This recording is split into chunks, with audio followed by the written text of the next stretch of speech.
Merry Christmas. As a festive treat, here is the Cinema Swill episode of The Hobbit, An Unexpected Journey. This was originally released on Patreon back in May of 2022. We have since covered the second Hobbit film, and in January, on the Patreon, we'll be doing the third one. So if you listen to this and you like it and you want to hear the full trilogy, and sign up at patreon.com/cinemaswirl, you'll get to listen to the second one, and then in January, you get to listen to the third and final Hobbit installment. Also on the Patreon right now is our 2023 year in review. Kevin and I look back at every film we've watched and we answer some Patreon questions, and we have a lovely, jolly, festive time, and it's a lot of fun. So look, if any of that is of interest, head on over to patreon.com/cinemaswirl. If not, just enjoy this freebie, have a good time, have a lovely festive season. We'll see you next year.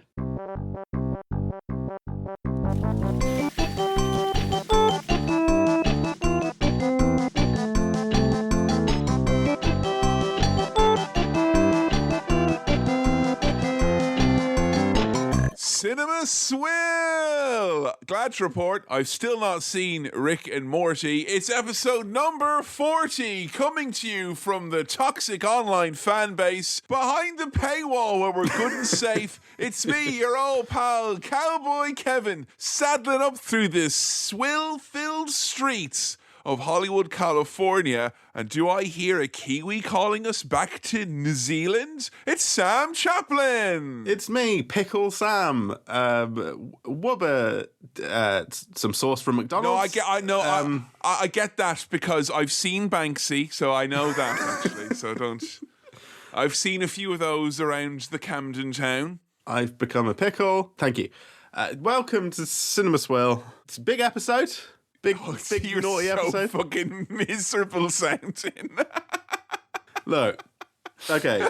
Look, last episode, I had COVID and I watched Catwoman. And this is the cure right here, baby. This episode, I feel, in an unrelated way, sniffly and ill and tired, and I had to watch. We know it's the fucking Hobbit. We're doing the Hobbit, The Unexpected Journey. Are you saying in a literal way this movie has sickened you straight off the bat? Is what you're telling us? I felt tired last night. This morning I feel ill, and the only thing that happened between then and now is I watched the Hobbit.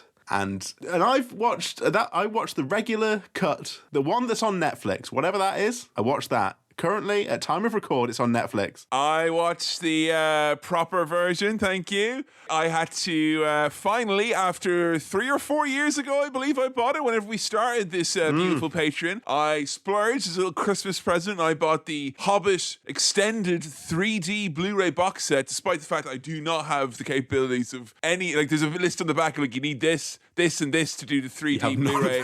And I have none of that equipment. Yes. And it clocked in at 3 hours and 3 minutes. Okay. Not including, though, the extra 10 minutes. I shit you not, it took me 10 minutes to figure out which of the 3 discs that just said film on it I was to put into the fucking Blu-ray drive. Well, you went on a real unexpected journey of trying to find the fucking disc. The one disc to rule them all.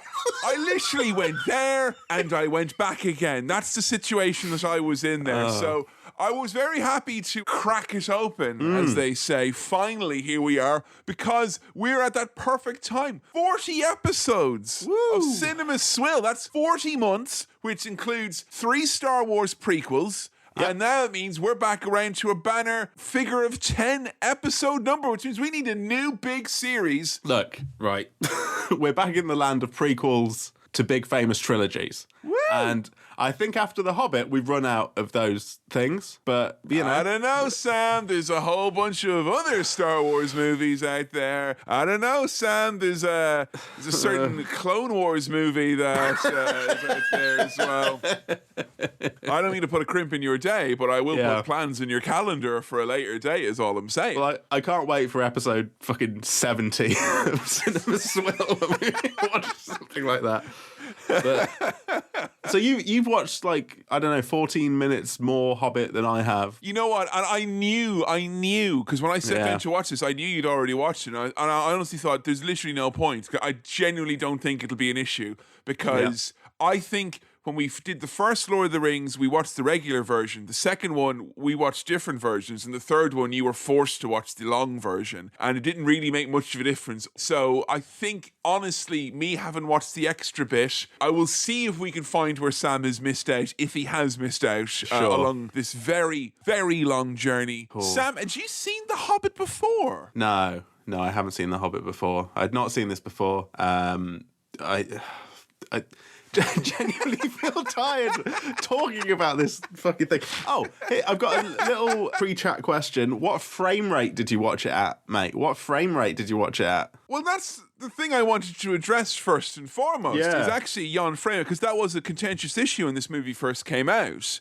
And I was only reminded, actually, today, Joe was asking me when I saw it if I'd seen the movie, and I was like, wait a minute, I actually think I not only saw this in the cinema at that awful wrong frame rate, you know, the Odeon down in Lincoln, not set up for Peter Jackson's Migraine 2000 picture. And also, I saw it in 3D because this came out 10 years ago. And if you remember the heady days of 2012, folks, where you'd have to spend the extra $750 to get the 3D goggles to sit down and watch a movie that has no 3D effects, bar one or two cheeses being thrown in an early scene. But you can't take them off, because if you do, it's even worse somehow. And if you got two pairs of glasses, well, you're going home with two headaches here today, pal. So I'm happy to report I watched this 3D Blu-ray, which I found the regular Blu-ray is also in the box, which is nice of them to include. Very nice, yep. I watched it on my PS5, and you're thinking, Kevin, PS5 physical edition, yes, I wanted something very big and very ugly, very loud in my living room, you see, so that is why I got that. And I've had it on my TV, and my TV does have the old 4K capabilities of playing 4K. So for the first time ever, I saw this movie at the high frame rate on a screen that could actually depict the high frame rate. And I'll tell you what, it was fucking gorgeous. It looked beautiful. It really did. And when I first saw that movie, folks, I was like Ian McKellen. I was on my hands and knees in tears, crying at all the CGI and how awful it all looked. And I swear to God, it looked so nice. Not perfect, but really nice. Really nice. See, I watched it a regular cinematic 24 frames per second on God's Netflix. I don't know why I call it God's Netflix, but the Netflix. All right there, Mr. Englishman. It was God's Netflix. So God's Netflix, as our Lord and Saviour intended. I watched it at 24 frames per second, and the effects looked weird. Oh, you watched it wrong. No, I watched it right, I think. How did you watch it right? Well, I meant to watch it on the nice. But people thought the 48 frames per second was bad at the time. That was a controversial choice, and a choice that most people didn't like. I mean, first 6 months of having this TV, which we've had for a couple of years, from before the pandemic, the first few months of watching stuff on it, when you have that special 4K whatever mode on, stuff did look a bit weird and a bit ugh. Like I remember watching like Blue Planet 2 or whatever on it and being like, oh, it looks a bit like warbly almost, or strange. But I think my eyes have adjusted. Maybe that's it. I don't know. I can't tell you, folks. I'd seen the movie before 10 years ago on a big screen. It looked fucking hideous. I watched it here today, and I've got a long list of things I want to pull my trousers down about this movie. But how it looks is mostly not one of those things. Okay. Well, I've got some things to say about how it looks, and it'll be interesting to see where our notes differ on this. Well, like, just as an example, when I was doing this, Joe, the intern, was doing audio editing. So she wasn't, like, watching the movie. She was just sat in the next chair. Yeah. And she commented several times going, she was like, oh, that's pretty, you know, just randomly pointing. And she's no fan of The Hobbit, let me tell you. So it was with an impartial observer who was not actually watching the movie, confirmed as being at least eye-catchingly pretty. But I should also preface this whole review by saying that this is the only movie I ever went to the cinema with my dad, who loves Lord of the Rings, and it was our special tradition, who turned to me after 20 minutes and said, this isn't very good, is it? Yeah, I remember you saying that. That didn't bode well. That didn't bode well getting down to watch this, let me tell you. Were you dreading it, Sam? Were you putting it off? Yeah, well, no. Look... yes or no? It's a yes or no question. In terms of our scheduling, I had to watch it on a night where I'd just come home from a holiday. Oh, no, Sam. These were short haul flights, but, you know, we had to be up very early for the first flight, and my sleep has never recovered since then. Oh, no, Sam. So, look, it's not like It's not like I was necessarily dreading it, but it came at a time where, like, we've just got home from a bit of a stressful journey, and now I've got to go on an unexpected journey. Which is stressful in its own right, isn't it? Which has its own stresses and concerns. That's sad, because I just wanted you to experience some Lord of the Rings, but it sounds to me like you've experienced the dreaded, oft-quoted The Ringer. You know, you've been put through said The Ringer. I would say I've been put through the ringer by this movie. It came along at a difficult time, maybe. Well, not a difficult time, but like, you don't want to watch this when you've just come home from your holidays and this is the first thing that you do. You watch this on the plane. Yeah. You watch this on the plane, not after the plane. Oh, just to be clear, I'd have had to fly there and back again and then there again to have watched this on the fucking plane because it's such a long film. Oh, come on. You didn't even watch the extended version, Sam. Fair weather film. You're meant to be a representative of cinema. Didn't you hear the latest? Come on now. One more thing. Is this a controversial Swill choice, would you say? Because this is a big blockbuster movie. I cannot think of a movie franchise that seems to garner constant negativity and then apathy quite like this. Yeah. Like, I remember Lord of the Rings, and I have to accept the fact that we're talking about a film series now here in The Hobbit that came out when I was in my mid-20s, as opposed to Lord of the Rings that came out when I was like between the ages of 12 and 16, which is like, fucking happy, nostalgic child cinema times. But genuinely, it felt like Lord of the Rings penetrated every facet of pop culture for those 4 years. It was fucking everywhere. And then The Hobbit penetrated every facet of culture for 2012 and then was not a peep to be heard of it, while other movies kept coming out. I don't think it's controversial, nor do I think a lot of people will here think it's controversial, because it is critically maligned for the stylistic choices of the visuals and all that, for it meant to have been a Guillermo del Toro movie that then got taken over by Peter Jackson, who didn't even have any fucking storyboards, and it's a real messy production. And it won fuck all awards compared to Lord of the Rings, which was an Oscar Galactus, as we call in these circles. The Lord of the Rings trilogy hoovered up various awards. Oh, Return of the King got like fucking like a dozen Oscars or something crazy like that. It got like Titanic levels of Oscars, which is maddening in many respects, even though I love those movies. But this is not controversial to include here, despite the fact that I found out, this made the same amount of profit, roughly, as the Lord of the Rings trilogy. Lord of the Rings trilogy made around $3 billion in profit. This made around $3 billion in profit, the trilogy of The Hobbit. And I don't understand how the fuck that is. And that makes me think that critics and the vibe of what we think is on the ground means fucking dick all. From a business perspective, they performed the same. You know? And we've said on Cinema Swill in the past time that if it's a successful movie, it is a blockbuster and therefore should be on there. But I think this falls into the same weird cracks that the prequel trilogy of Star Wars did. There's enough of ye who've lost enough hair and have given yourselves fucking all sorts of ailments being upset about this over the years. And I'm one of ye, so it has to be on here for the sake of those people. So we didn't feel like we wasted those years, right? Right. Yes. Let's go. Kevin, I'm just going to get straight into it. Sam's got his coat on. He's in the car, like... and I'm checking around if anyone wants to go to the toilet, like, beeping outside the fucking door. Now, I want to get into all the Guillermo del Toro, all that stuff, but I think we're going to end up doing the other fucking Hobbit movie, so we can come back to that later, I think. This is Peter Jackson doing more of this thing, splitting it into 3 long fucking films. Fine. Seeing that magical olden writing, it straight away like annoyed me and brought back painful memories of watching. Really? I was just like, it's the opposite of the Star Wars scrolly text.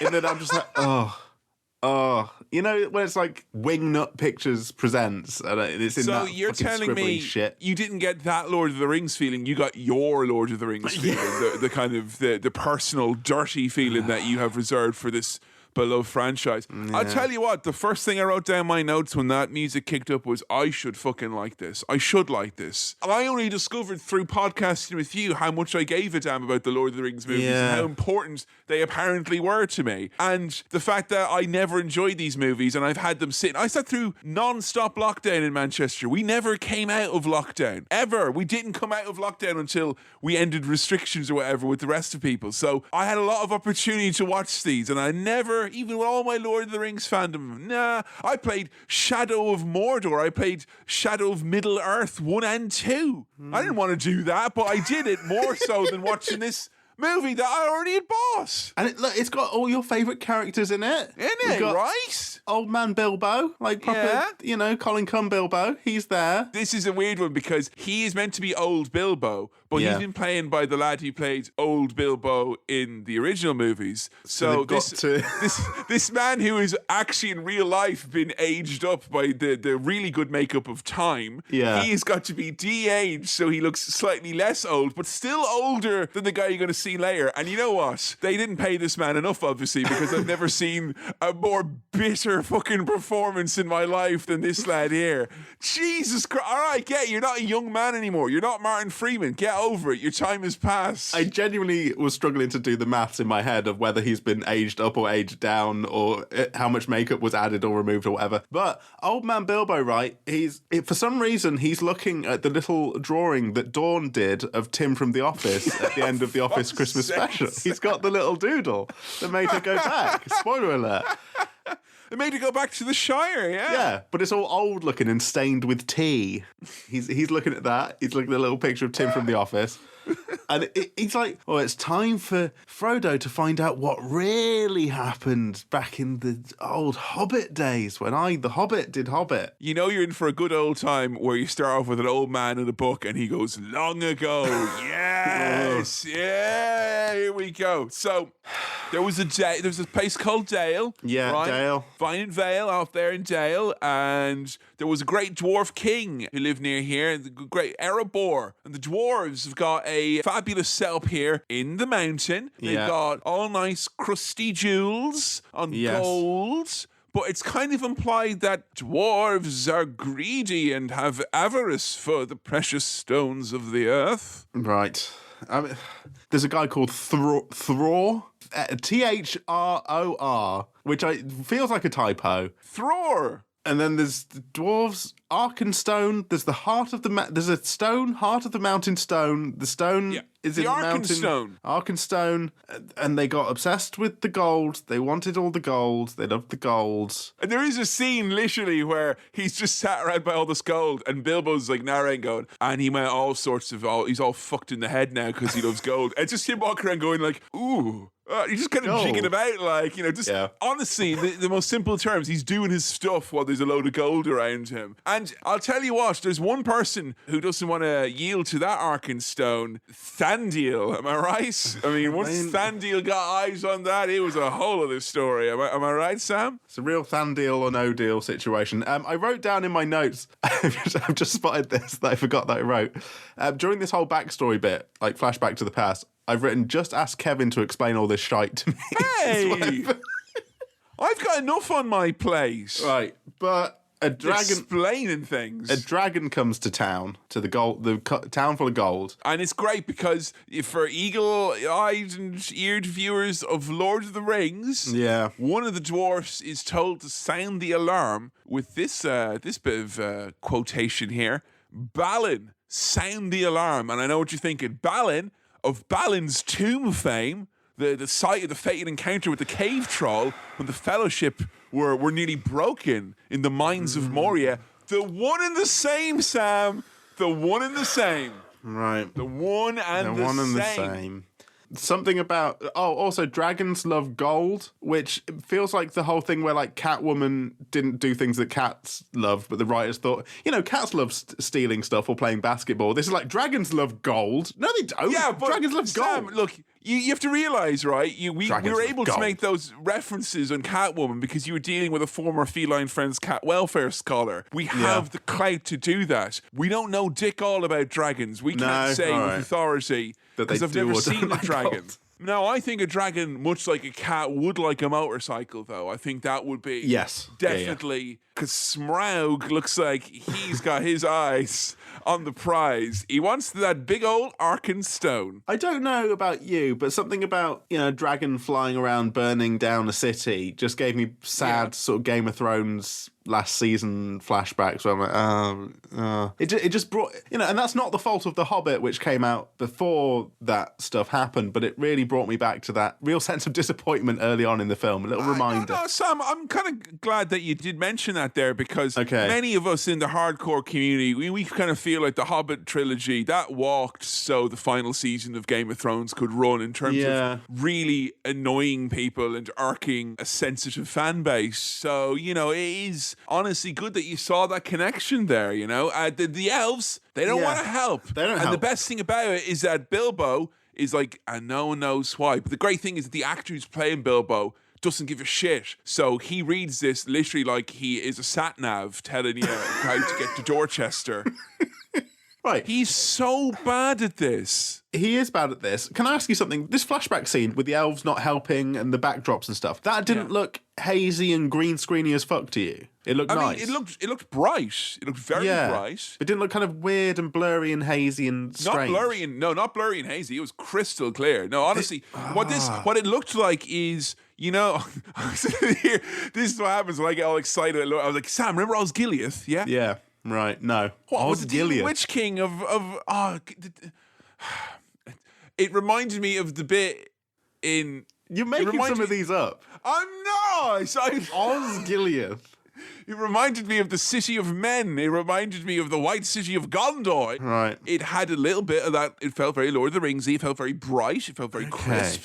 It was nice. It was very, very nice. I liked it. I did like it. See, I watched this in just HD on Netflix at 24 frames per second, and it looked... I can't explain this better than CGI-y and green screeny and fake looking. I know it's a fantasy thing and it's not real, but it looked especially like this is filmed in front of green screens and it's not a real place. Well, I mean, I 100% agree with you that that's definitely your experience, because obviously it can look like that. Because if I cast my mind back a few years when I saw this originally, it looked like shit. I remember it looking hazy and blurry, and I remember all the CG stuff looking egregiously fake. But so far, at this point, I was like, no, I wasn't blown away by its beauty or anything. But not distracted by its falseness. No, I was absolutely eyes on the prize, looking at old Bilbo's poor performance. I was able to focus on that.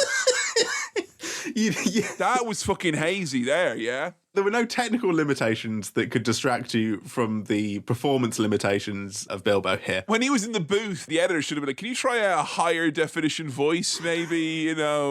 Fucking up the ante a little bit, please, if you don't mind. So the dwarves, they lost their homeland, so they now they just wander around and they don't have anywhere to be. So dwarves. There we go. Sad story, very sad story. Right. And what is very apparent about this is that somewhere buried in this very, very long series of movies that are all very, very long, there is like a, I don't know, fucking pamphlet of the original book. Or if you want, The Hobbit is a book that was so short that it was the book that bow boys were given in school when I was in secondary school. It's like, go read this. It's like 100 pages long. It rhymes. What's a bowl boy? It's got hobbits in it. Like, go read that. What's bowl boy? Bold boy. Bold boy.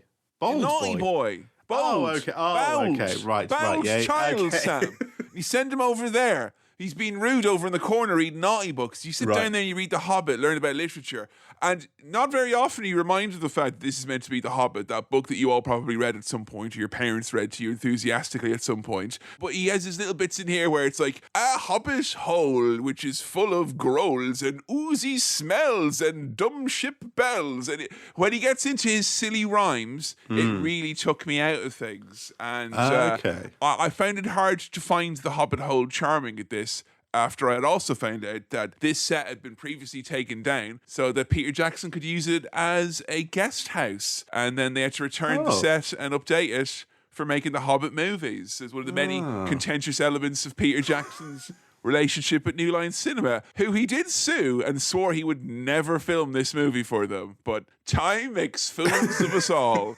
A real unexpected journey. The thing that took me out of it a little bit was Frodo coming in with his fucking youthful, smooth Facetune filter that he's got going on to age him down. Because what's his face? What's the guy? Elijah Wood. Elijah Wood. He's older now, so he had to be young, aged down. To be young. You're going to have to be young for this role, Elijah. I'm sorry. Really? Yeah, you're going to have to be. Right. There's some party for Bilbo. Do you know what this is in relation to? Have you connected the dots? What is it? This is right before his party in Fellowship of the Ring. His 111th birthday. Oh, right. That's the party that we... And that's why we get the extended... did you get this in your cut? Because there's like literally a 5-minute spiel about the Sackville Bagginses. One of them hid all my spoons. Oh, yeah.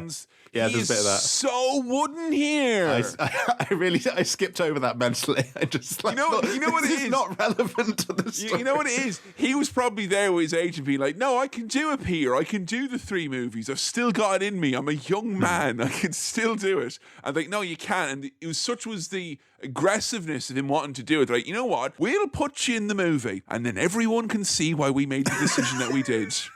Yeah? If you won't figure it out, maybe the entire cinematic universe will figure it out, and then maybe you will afterwards, that you're not cut out for it anymore. Why is he so bad? He's being Bill. You're to be Bilbo. You put some spoons in your pockets, give it a bit of oomph. He's fucking monotone. I don't want you to tell me what happens in the other 2 films, but I got worried that this whole old Bilbo telling the story was going to be used as a framing device for the other ones as well, and he's going to come back and do more. I don't want to know whether that happens or not, but it makes me scared. What nice as well about these scenes is that because when it is Bilbo still technically has the ring, at any moment here, conceivably, he could go, you know? And so I was kind of on my edge of my feet the whole time. I thought the older Bilbo doing that would have been fucking horrifying. I would have shit a brick if he...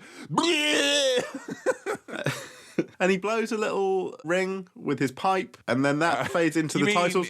He takes a big old drag out of his massive doink pipe that he's got on the go there. And it's a shame that we're watching The Hobbit and not Lord of the Smoke Rings. Hello? Thank you. There we go. This is on? Is that like a tobacco parody of Lord of the Rings that you have in mind or something like that? Or are you just trying to have a bit of fun, were you? He blew a smoke ring. But we're watching The Hobbit rather than Lord of the Smoke Rings because it. I was thinking ring. like, I know that Warner Bros. Like their big crossovers. I didn't think we were ready for Mysterions and Hobbiton just yet. Okay. Captain Scarlet will have to get up in the house. You know, I'm pretty sure that was one of the subplots of the new Space Jam movie. I'm pretty sure. Gandalf. I don't remember Gandalf being as much of a petty knobhead as he is in this first scene of Gandalf. You know what the problem is here with El Gandalf is that it's like, 10 years after the original Lord of the Rings, and Ian McKellen has gotten as old as Gandalf was meant to be in the first movie, but he's putting an extra 20% of old. And as a result, he sounds fucking knackered in this movie. He sounds knackered. He looks... Little fucking hobbit prick. I knew your mother Benedona she was a piece of fucking shit like you. And then he's off, isn't he? Oh, fucking drunk fireworks salesman, get out of here. He looks kind of weird in this. He looks a bit weird. He's a bit like a kind of... He's got a sort of turnip appearance to him. He looks like he's hit the bottle. It looks like Gandalf has got... Like, when people are drinking heavy and they have like the face that goes kind of like red or whatever it is. He looks like he's got that flush face. He's got like rosacea or whatever it is going on there. It is nice to see Gandalf back. I will say there's something calming about Gandalf there. This is our first look at Martin Freeman here as title character Tim Baggins. the famous Office Hobbit crossover.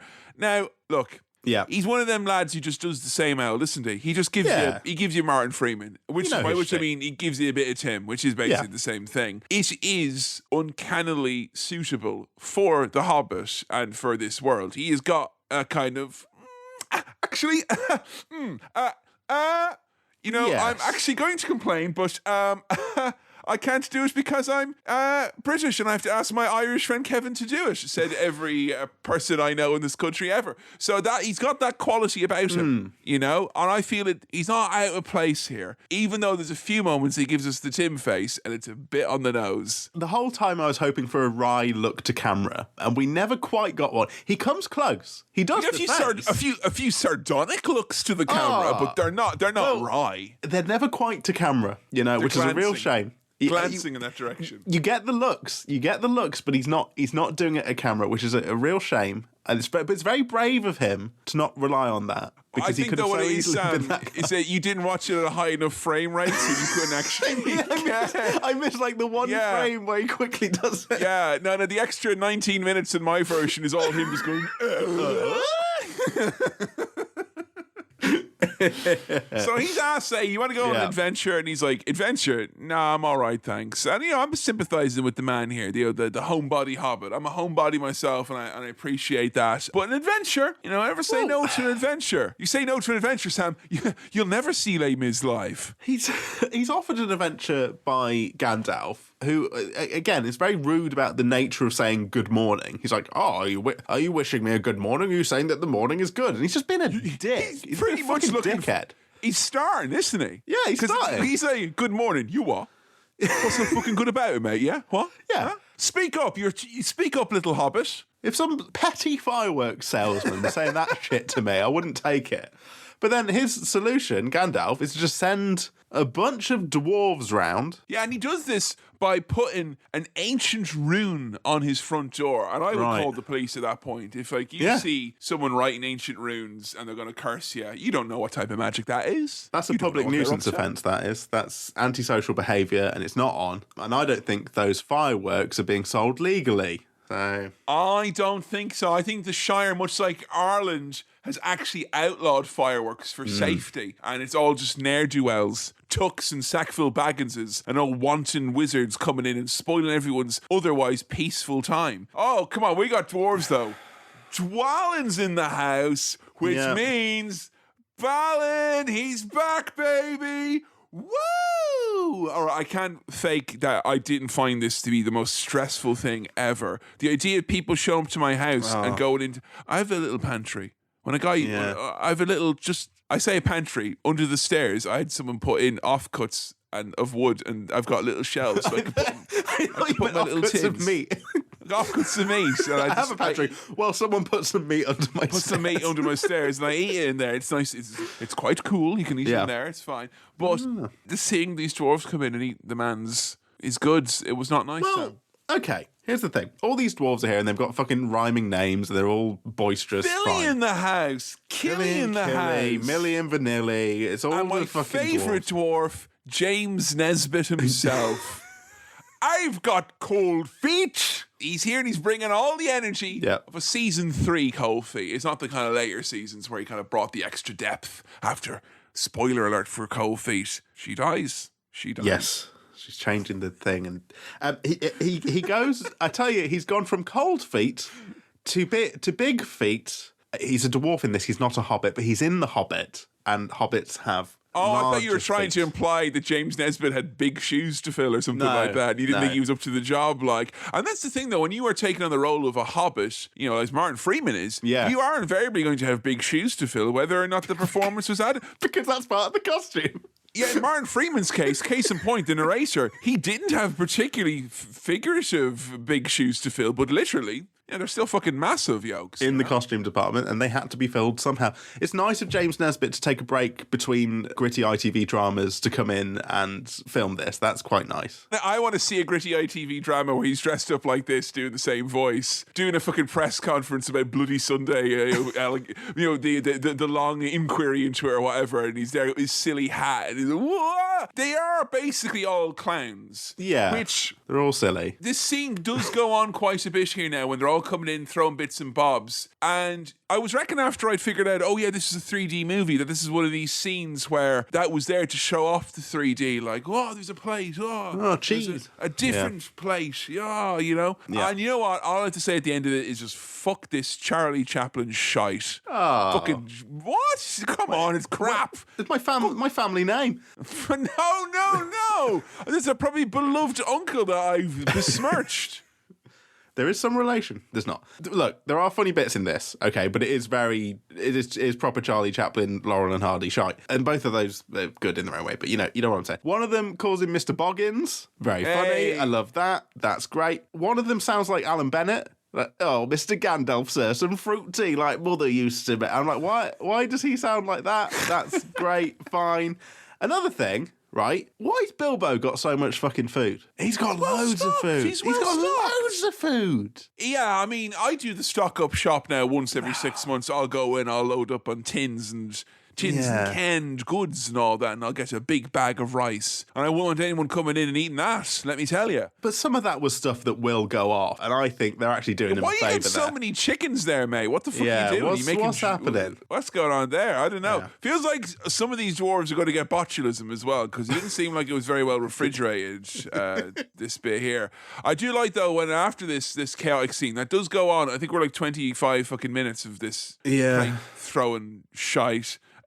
Then they sing a misanthropic song. Well, I put my hand on her knee. No, it's about a mountain or something like that, I think. Yeah, it's the Misty Mountain song. Is this a fucking musical? Because with the dwarves here in the house, having done big shits in the toilet and thrown plates around all this, they sing a song being like, "We're throwing your fucking plates around. Hey, what's going on?" And then they also do a sort of sad song later. Yes. And I was deeply scared that this was a musical and that was actually part of it. Look down, Chaplin, you're standing in your grave. It's not like they are just some lads sitting around singing a song that they all know. That first song is the musical tradition of breaking into a song that everyone knows the words to, but it's about what's literally happening right now, so they can't have prepared it in advance. That's a musical song. You're worried we're going straight into some more musical times. You thought I'd double whammied you, giving you a musical and a Lord of the Rings thing in one fell swoop. Especially seeing this is around the time that they introduced like the sexy dwarf, Thorin Oakenshield, who comes in, and I'm like, oh, okay, there's a handsome one who's going to be the love interest. I get that. That's fine. The big dog is in the house, is basically what we're saying when Thorin Oakenshield shows up. Yeah. There's a bunch of stuff where they're saying they're going on this quest, right? Kill a dragon, take back the homeland. We've got a magic key for a big mountain. Gandalf got it from someone's dad, gave it to the thing. If there is a key, then there must be a door, says someone, which is a terrible line. How do you know the key is not for the mountain? Like, that's, Big key. Start it up. Yeah. Give it more gas. And Bilbo, his role in this fucking Ocean's 14 that they've got going on. It's got that vibe to us, isn't it? No, his role, he's going to be the burger. He's going to be the man that goes in there. And he's going to be the special little surprise no one's going to see coming. Yes, he's a cheeky little slider at the end of the taster menu here. He's not happy about it. He wants nothing to do with it. And when they're all like, he's shit, mate, we don't want him, he's like, yeah, absolutely. Bilbo Baggins, don't be fucking around with it. He busts out the evil voice for no reason. You don't do that. We're having a nice dinner and he's fucking busting that out. You want that in a night out? And he won't sign the contract. He won't sign the T's and C's.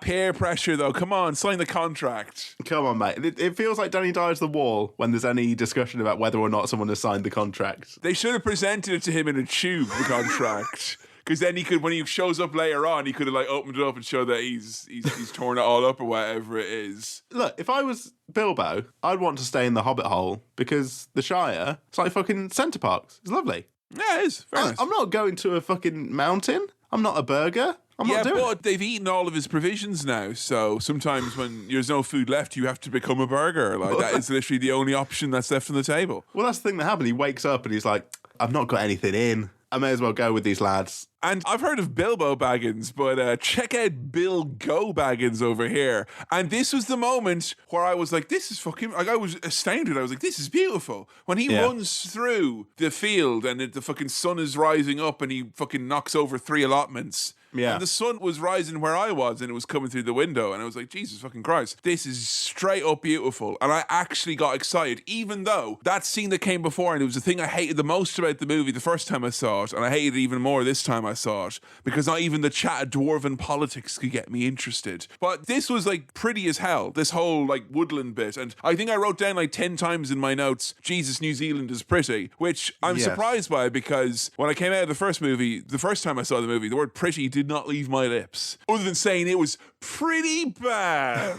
I think this bit looked nice because I think it was a real set and real place. I think so. Yes. So that looked nice. His little "I've got a golden ticket" moment where he's running around like, "I've signed the contract. I'm going on an adventure." Whee! And there's loads of the hobbits are actually hobbits who were in the original movie, like the gardener who goes, they're there. Yeah. And then the nosy ones who are like, yeah, they're there as well. You know, the They're all ones. there. All the little noisy hobbits. You know, the dirty one with the shit all over his shirt.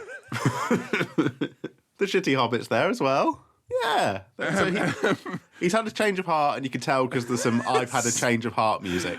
Oh dear, excuse me, I lost myself there. That's all right. I was going to say the little one with the shit all over his trousers. He's there as well. You know that one. He's your favourite. He's there. Bilbo's all excited about the adventure now. He's remembered his young self and how excited he was to run around.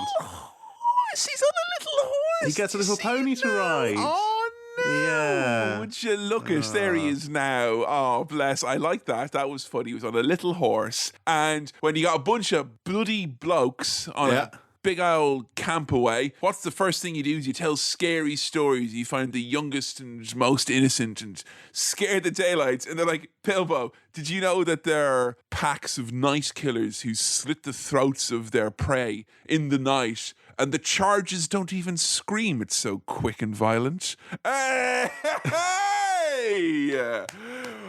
We done you there, mate. Did you see that? Like, talk about dwarves behaving badly, having the raz with the lads. He's already sitting there wishing he'd torn up that contract. He's just like, oh, for fuck's sake. Hey, I've got a pitch for you at this point. I thought this film should be called Bilbo Begins. Begins. Bilbo Begins.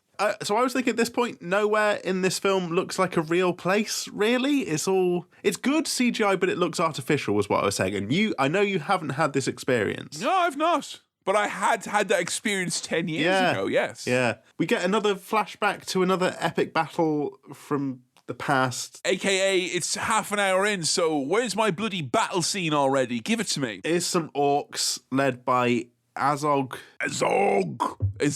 the Pale. Sam, I don't know if you could tell that this was an original character created for the movie. Right, yeah. And I think it was really well fleshed out. He had a lot of different kind of elements to him. He was an orc, he was pale, and he was big. And also, an awful lad. Absolutely awful. His little tagline was that he's Azog the Defiler, but in my notes that auto-corrected to Azog the Defender, which gives a real footy vibe. Any Azog the Defender, brick wall. I'll tell you what, the thing that disappointed me the most about this and tasted like bitter acid in my mouth was the fact that the orcs used black speech and not traditional British accents. Oh, I'm sorry. I don't want to hear the tongue of Mordor. I wanted to hear fucking Cockney geezers. Don't like these bloody these dwarves. They're not British. As on the Defender. Oi, lads. There's a fair amount of fucking chat going on here now. There's a lot, like, we're into a flashback that then spins off into another flashback where we start now talking about the other wizards. So, like, this isn't as much a movie as it is a long car journey with conversation that I'm quite interested in, but I think you are getting a bit hot and seasick in the back now at this point. It's just kind of reminded me a little bit of Mice and Men, because there's a bit where it's like, and there were blue wizards and brown wizards, and you could pet all the wizards. You can have as many wizards as you want. And I'm just like, okay, great. There's loads of wizards. Well, you didn't like Lamb Rogan Josh the Brown, the wizard, who he was a great character, wasn't he? All covered in bird shit all over him, all going in his fucking eye in his corner of his mouth, and licking it off all crusty. He's fucking minging. He's got a real geek pie haircut. Yeah. Oh, this just goes around poking ooze and slime and pulling out fucking gack and... Oh, this was awful, Sam. This was horrible. He's a kind of CITV Hobbit character here. He's, he's covered in gunge, you know? I would have killed for gunge. I'm a slime, ooze and gunge enthusiast, but this man here was just fucking... He was just minging. Just fucking minging. Like, you know, like someone goes, gunge. And you think, what? Like, get your own back? No, like when you clear out your guttering after a particularly troubling winter season. That's what we mean. And like bin gack, You know, like, you know, the bottom of a bin. Like, he just probably smells like that. There's this like dying hedgehog and he's running around having a fucking panic attack. And I was chill up until this point. I was having a good time. This bit was fucking distressing. Like, I felt like I'd left an oven on or something. I had to run to another house and stop. It was just like not fun watching a hedgehog be like, and he's like, hedgehog is dying. I'm like, mate, he's a woodland mammal. They die by the thousands. Every second, millions of them die and die again. So this is Radagast, the Brown. I think, is he trying to revive the hedgehog with, like, evil witchcraft? I think so, or the hedgehog has been afflicted by evil magic and he's trying to summon it out of him. It's all that evil dark stuff. But you know what? I'll say it right now, Sam. Yeah. Those wizards are publicly elected officials who hold, in my regard, a high office and a duty to those that elected them. And you should be out there doing what we pay you for, getting them fucking giant spiders off the streets, not fucking around with a hedgehog while you're covered in bird shit. Have a fucking wash and go out and... There's giant spiders. That's a more pressing matter. You're a wizard. I was very happy, actually, to see not much giant spiddly diddly in this film. I was worried when that one... they were awful, weren't they? When that one, they scuttled away, I thought, fuck, those cunts will be back in this film. And I was very glad to see that they weren't. They seemed very clickety and clockety, and also... from the bits we saw of their legs, they seemed to be turgid. Yeah, in that they were full of juice. Full. Squidgy bastards. A spin-off of Fizzy Bastards. I didn't like them. They were bad. But, look, he rides a sleigh that's led by rabbits. He's trying too hard. That's fun for the kids, isn't it? He's covered in bird shit. You see this lad coming on his sleigh full of rabbits. They've all got rabies, no doubt. And fucking Jesus. Is this lad the Jar Jar Binks of The Hobbit? I guess. Yeah. I mean, what he is he's one of many characters who's kind of brought in from extended readings and texts and essays and the Silmarillion and appendices that Tolkien had added to over the years. And there's other wizards, and it's like, oh, let's show this wizard. And, you know, he's there to serve a purpose. But the thing is, when he's meant to be the comedic figure, but you're dealing with giant spiddly diddlies and like really stressful music, and he looks fucking horrendous. Yeah, he looks bad. He's not a fun character. I can fucking taste him when I see him. Like, he's, I can smell him. I can definitely smell him. He smells damp, doesn't he? Our main sexy dwarf, Thorin, and Gandalf, they're having an argument because Gandalf wants to bring in the elves to help out. Do you want to go to the elves? He's like, no, don't you remember the bit from earlier in the movie? Yeah. They hate them they for betrayed reasons. My father, so it's a fat no from him. Gandalf, again, a petty bastard in this film. Very petty. He storms off. That's not Why'd Gandalf. you do that? Nah, that's not my Gandalf. Where's he going? Is he off smoking pipeweed? What's his... You know, he's weird. He's on edge. Something about this lad. But look, I'll tell you what. We've got bigger problems on our hands because someone's eaten the horses. There's a horse meat scandal. And I'll tell you, Sam, in 2012, we were all stood up. Here we go again. Here we go. You're not the only one who's dealing with the horse meat issue there. I was so nostalgic for the horse meat scandal today. Remember when that was a scandal, a proper good scandal? That was a good scandal. Proper British scandal, isn't it? That was a fun scandal. It was fun, it was. And I love that some people saw it as a horrible thing because there was lots of horrible elements to it. But there were those of us who could see the fun where they'd be like, this is John, and we're putting a bit on him at the top of the hour on the BBC News now. This is John. He eats 8 Findus lasagnas a day. He's eating like a whole brace of ponies at this rate. He's, and he's like, and I'm sick of it because I thought all the time I was eating these lasagnas that I was not eating quite as much horse as that. Like, it's ridiculous, you know? Good times. Good times. Here's my fun horse meat scandal joke. My grandmother, no longer with us, I'm sure I've told this story before, was once on holiday with my parents and they were presented meat of a dubious nature, and my grandmother started eating it up like a good Irish woman, and she says, what's wrong with you? There's good food on the table. The meat is nice. Why aren't you eating it? And someone whispered to her, I believe it's horse, madam. And she went, ugh. And what's great is, I don't know if you at home have the image of an Irish grandmother fucking elbows on the table, properly getting in, eating that good quality meat before it goes, and then to go from that level of intensity to throwing up. Great stuff. Rest in peace, Granny. Fucking miss you, man. Jesus, great stuff. And Sam, who would have figured it out? It's the same people who at the horse meat first go around. The British. No good British trolls eating horses. Nom nom nom nom. They've turned on all the lasagnas and now they've turned to the hoofed animals nearby. These is fresh nags. Nom nom nom nom nom. I love these horses. I like this bit a lot because they're all very British and there's a little bit of a grotesque comedy to everything that they do. There's snot, there is them scratching their arseholes, they have got what appear to be very smelly rags fashioned into clothes of some sort. There's a bit where Tim from The Office is trying to steal a knife from a troll's arse thing, his little arse rag. Were you expecting a fart there? Because I was like, oh. His head's right next to his arse. The troll does a little scratch, and then Tim does a little.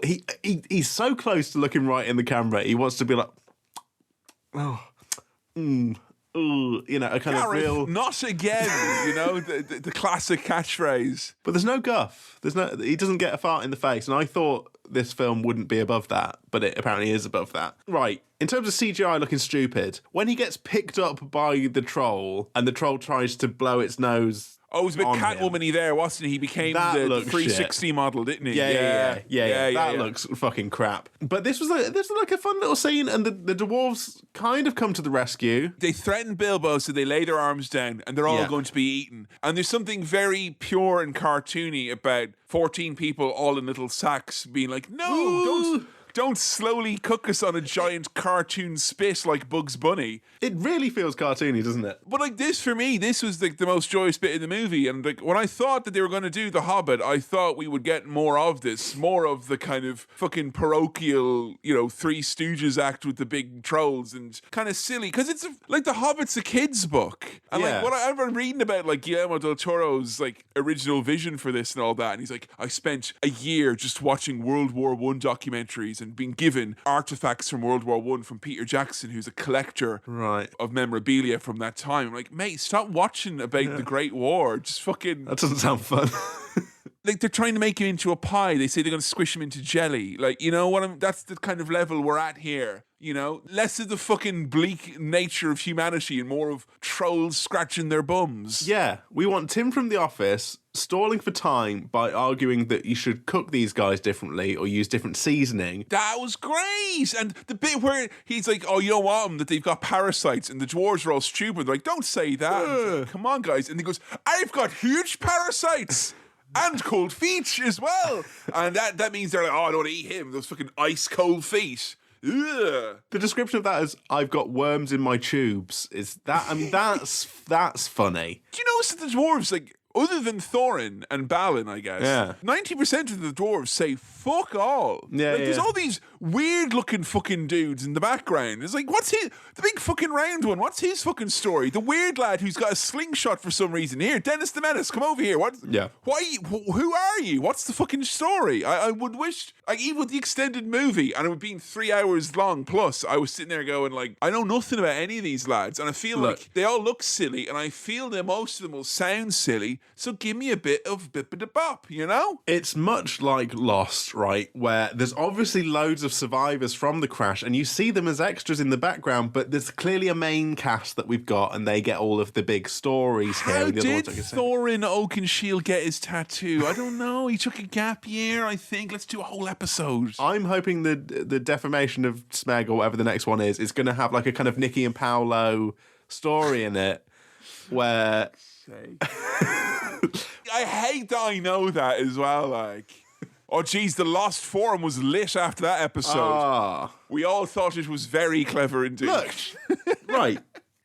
I like that about Lost, that third season, little Lost aside from me, okay? That third season was in production while it was still on air. So those episodes had aired, they saw that people didn't like these new characters, and they had time within the same season to write them out and write an episode where they got killed off. You don't get that now. It's already done. It's already taken care of. That's why Lost is a proper show. Not all these fucking heartless shows on, you know, on HBO and Netflix where they batch cook them and all of that. They're making these episodes to order. Just on the guessing fly. on the fly, you know, guessing really what it is that you actually want. Yeah. Somehow analysing that data, Well, you know, very, very pro of them. Speaking of cooking on the fly, you know, Bilbo manages to convince... We brought it back. He manages to convince these trolls. These are trolls. These are trolls. cook them until it's daytime, which is when Gandalf can be like, the sun! Yeah, Gandalf appears and he's like, it's hospitality, Bilbo, and you can't piss on hospitality. I won't allow it.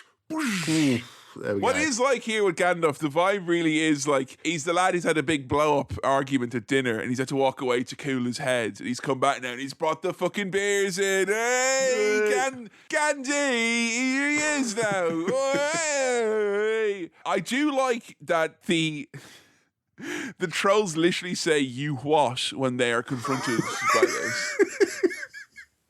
You what? And then they get turned to stone. You what? It is, it's fun to see them turn to stone because you get to see them later in the movie then, don't you? In Lord of the Rings, Fellowship of the Ring. I was sad when the trolls when he goes, it's Mr. Bilbo's trolls. Or when Bilbo goes, poof, and turn them all to stone. That's what he's talking about here, Sam. Fan service, mate. Proper fan service. I feel like a fan and I've been given the full service. Thank you very much. You know what? That was a fun little mini boss section of the movie there. I liked that. You know, that's the sort of thing I can handle. That was fun. They've got new equipment now because they have beaten the mini boss as well. They got some loot to go through. And no, it's not randomized. They get named items, you know. They get and a lot of this movie from this point on is them going to places and people correctly identifying the items that they have, which honestly, not even games like this would go to that trouble of saying it over and over and over again. I mean, the fact that Bilbo's got a little dagger. Sting! That will glow blue when orcs or goblins are nearby. That's the most fucking video gamey thing I've ever heard in my entire life. Yeah, but the Tolkien came up with that in the... I know, yeah. He thought of that while he was fighting in the trenches of World War I. Everyone around him was dying of rats and pestilence and mortar fire, and he was like, imagine a sword that goes blue. And then they all go over the top, and it faded and turned into all poppies, and it was the saddest Blackadder ever. He was the original game developer, I'd say, JRR. Great stuff. Hey, everyone's favourite Radagast the Brown is now here with our gang. Oh, he's just fucking insufferable. He is exhausting as a character. Spitting out stick insects, you know, like doing silly magic tricks or whatever he's fucking... It's just, you know, he's just a goofy character. In a movie that does oftentimes feel like we're stuck in thick honey or molasses and can't just fucking get out of a scene, move on to the next one. Yeah. A lad arriving at a rate of knots and then be like, oh, I don't know what I have to tell you. Hang on a second. Like, it's so fucking tedious. Come on. Come on. He's got the latest news on the street. There's a necromancer's checked in on Foursquare. No! What? Oh, no. He's going to be the mayor and everything. Oh, no. All of our preferences. I've been playing the video game Elden Ring recently. I'm about 55 hours in, and I'm not anywhere close to having completed it, right? I'm not enjoying it. But I've realised that all this spooky fantasy, elves and goblins and necromancers and evil spirits and abandoned fortified... What's that bit that the necromancer is infected or hanging out in? It's like a fort or something. The fortress of Dungledoor? A rundown fortress. I didn't make that up as well, by the way. That is what it is called. Dungledoor. Maybe I did. You have to check to find out. The rundown fortress of Diddly Doo. That's there, right? And what I've realised is that all that stuff is much more fun when you can then run around swinging the sword and beating stuff. This just felt like an unskippable cutscene that lasted 3 hours, you know? Like, I'm like, oh, when do I get to the bit where, you know, I can have a go? You know? Sam, I think, 40 episodes into Cinema Swill isn't the time to drop the I'm such a gamer I couldn't watch this long cutscene, bro. Defense for watching a movie and not taking it in. It's not a good defense. But when you see people skateboarding in movies, you're like, this is awful. I just want to do an ollie right now. No, but my point is, like, I don't really like high fantasy stuff. I didn't like Lord of the Rings, but I can tolerate it more when I get to be involved in it, and I've realised, oh, actually, maybe I don't hate it. I just hate watching it for long periods of time and just the kind of... Anyway, this necromancer thing, I couldn't give less of a shit about. It's set up as like, oh, there's going to be a bad thing in the next film or something. Bad thing? You know, what could it be? Bad necromancer happening later on. Like the Emperor and Count Dooku are up to their old tricks again, Joker. The tone is all over the place because we get that bit and it's all scary, and then Gandalf's like, oh, have a bloody puff on this, mate, and has a big whiff of some pipe. He's like getting him stoned. Oh, silly stuff. He's doing harsh rips on that pipe weed, so he is. It's funny that they took one of the little things in the previous movies that had like a little bit of like kind of, oh wait, pipe weed, what is that? Come on, guys. And this time they're like, it's so ridiculous. It is so over the top. And by the way, later on they're like, Radagast the Brown, that motherfucker's high on mushrooms all the time because he's so fucking wild, man. Now, I want to ask you something. Is this about the wargs, which are wargs scouts? Warg scout. How does a warg scout, by the way? Is a fucking rabid wolf going to come back with a fucking sketch of the bridge crossing? Okay, look, there's wargs, and they're being chased by wargs. And wargs! Drop it! I don't like that, wargs. And Bilbo, like, I've signed the contract. I'm so sorry. This bit where they're being chased by the wargs, and Radagast is on his sleigh being pulled by rabbits. Did that remind you of anything from a film that we've watched for Cinema Swill? Because I can tell you what it reminded me of. Oh well, no, I was going to say sledding is Jack Frost, right? No, this to me was real pod racing. This bit where he's going around on his sled, weaving in and out. I thought the fucking Hobbit has got its own pod racing bit. It does, really, yeah. There's one thing this movie lacked, and you mentioned pod racing. We didn't have as many funny noises, particularly when orcs and goblins and things. There was a lot less of that, and I kind of felt, disserviced by that, I guess. Yeah. But, this was your pod racing moment on your podcast of the evening, so enjoy it, relish it. I threw my hat into the ring at this point and predicted that there was going to be a big death of one of our dwarves here in this bit where there's a showdown with the orcs. And I was wrong. I thought this was the right time, kind of middle-ish of the film, to throw in someone snuffing it, and they didn't do it. After the high of finding out what is faster, Rustabel rabbits or Gunderbent wargs? Sorry, Gunderbent. Yeah. Gunderbent wargs. Oh, yes. Rustabel rabbits and Gunderbent wargs. I'll be honest with you, Sam. I don't know if that's what they're called or if I'm just having a go here in my notes. Right. And it's been a couple of hours since I've seen the movie. Who knows? Tell you what, mate, that sounds like something on a bloody Michelin star menu. I'd eat it up. I eat up and ask for seconds, and I asked the chef to shake his hand. A little bit of red wine jus, and I'm on board with that. All right, give me some Gunderbent wargs. I tell you what, New Zealand is pretty. It is fucking beautiful in this scene here. I thought we saw all this nice. It reminded me of the original Fellowship. You see these nice scenes of exposed rocks, and it made me want to go perambulate. Right, yeah. We're not walking in any one particular fixed direction. I wanted to kind of wander about like a sim, look at things and go, hoo ha ha ha. It did look nice, but I still had the kind of hazy, weird, 3D, blurry, hazy. I'm not watching it high frame rate. I'm not watching it in 3D thing. This is the part where I was like, whoa, fuck yeah, pretty. This was beautiful. Like, all right, this is how not hazy it was for me, Sam. Some of the orcs had goatees. I was able to determine that. Whoa. And the elves show Peter up Jackson just changed the game up again and he didn't even realize. Goatee orcs. The elves are here now. The elves have shown up.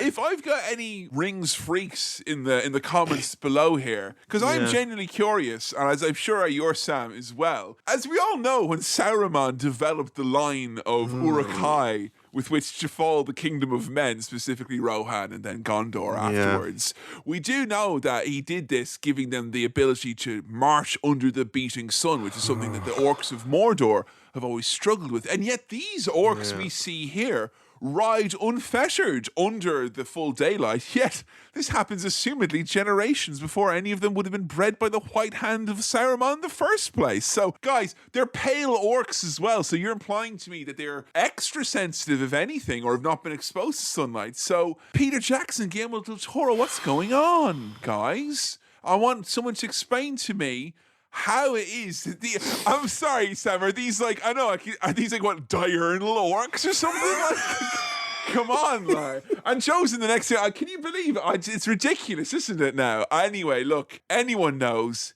hit me up in the comments below. Or better, hit up Sam on Twitter. And he can relay it to me in a meeting at a later date. So fucking tired. So, right, Kevin, the elves are here now. The elves are here, and, you know, elves and dwarfs, like apples and oranges, as I'd say, you know? They save them.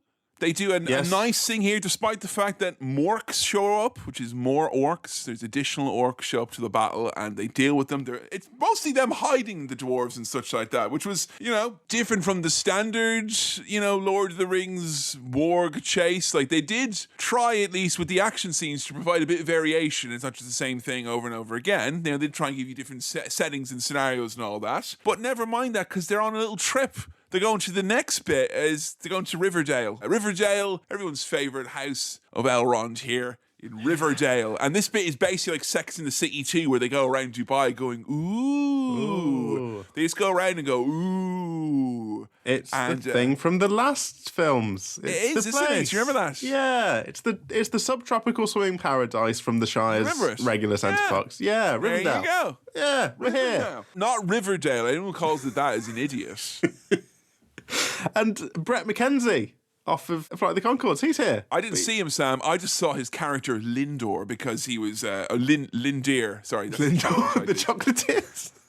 No, he's not a chocolatier. He's an elf. He's an elf. He was a background boy in a cut scene in the original, and then he gets to be essentially the same type of character, but much more in front of the camera. Yeah, he gets a big, you know, few lines. Lovely touch. You know, bit of fan service. Elrond's in the house, which means he's going to take a bit of time to identify all of their weapons. He's there like, that is the goblin cleaver, that's Sting, that's the goblin smasher, that's the goblin poker, that's the goblin gouger, that's the goblin urethral spike. They're all very good weapons, guys. You're in good hands, is what we're saying here. And he's like, we made all these, you know. No, you have them. It's good. Hugo has managed to weave his way into another trilogy. Very good. How come he's not in loads of movies all the time? He's so good. He is good. He disappeared. He was really 2000s lad, wasn't he? Hugo Weaving. Where's he gone? Where did Hugo? I don't know where he went. But those lot in Rivendell, they're serving up fucking salads and shit to these dwarves. What? The dwarves are like, where are the fucking chips, mate? Yeah? I thought this was a party you're having. This fucking hipster avocado bullshit. No. Not even. It looks a bit dry. Your food shouldn't rustle that much, is what I'm saying, you know? It shouldn't feel like foliage. Elrond has to withstand the dwarf singing another song, which has something about brown beer in it as well. So it's pleasant old experience, this. There is not a need for a song at this point. Did you get a song? Was that just for me, or did you get that as well? I don't think I got a song. I didn't get a song. Really? Unless I glazed over a fucking song. Yeah, no, they had a dinner table song. Unless the song was like, do you do chips? I love chips. No song from me. No song. Chips. We could have had a Chips musical moment. No, it's just about brown beer, this song instead. And they've come here to a special place because they got a map that still needs a bit of reading to it. And this scene here was so... Like, if this was a quest in a video game, you'd be sorely disappointed at how lackluster this was. What's that? You need to find someone in Middle-earth who can decipher the map. Hi, I'm Elrond. I am one of the few people in Middle-earth who can decipher this map. Oh, it seems that you need to be here on this exact specific moment with a specific part of the lunar calendar. A Midsummer's Eve, a crescent moon to be precise, which just so happens to be right now. Yeah. I should have had to went into my console and change the date settings to get this at least. I feel like I've cheated. A bit with some moon runes, discovering that there's a secret door in a mountain that they need to move to with the moon runes. So that's what these dudes do with the moon runes. Over in Camp Goblin, Azog and the gang are not happy. He's disappointed that the Goatee Goblin Corps were not able to get the job done. They failed at the team task. Yes, and Azog's got his little whisk hand now. He's got his special... He does, yeah. And, as a result of the failure of this task, I'm moving Grog over onto Vitality for the next one. You will I be will the be project the manager. team leader next time, Azog. I will, and I will show you how good I am. That's what Azog does. He points his little whisk at people and goes, "You are fired. You are fired." That's his thing that he does, like Sir Alan, Lord Alan. The dwarf scum will show themselves soon enough. All right, that's good.